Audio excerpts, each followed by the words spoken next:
อยู่ฟัง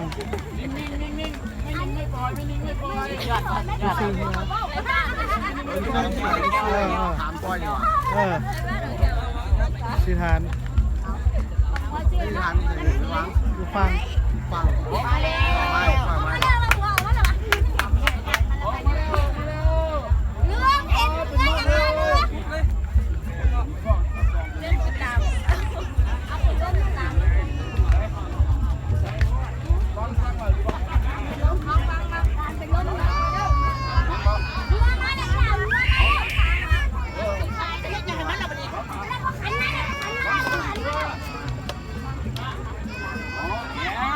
เบิ่ง2 รอบชิ้นมันเจอมันลงไปเลยค่ะ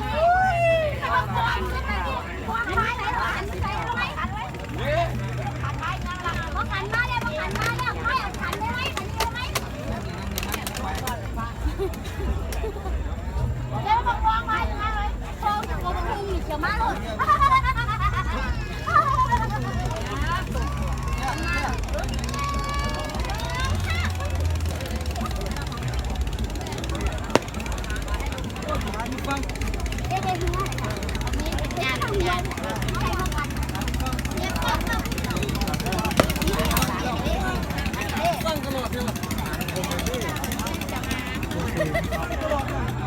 ยางคมละ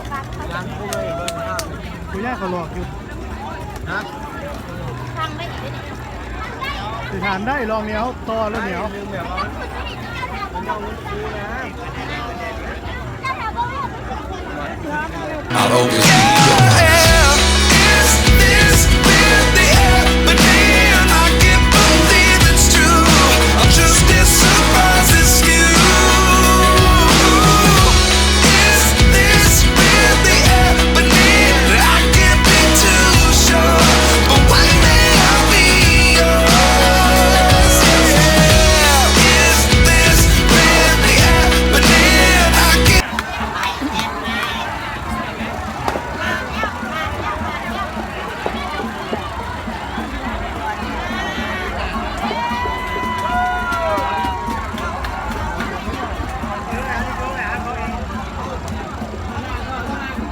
แล้วนะถามมีคนเล่นบอกกันเลยเต็มๆแล้วนะของยาย อีนี้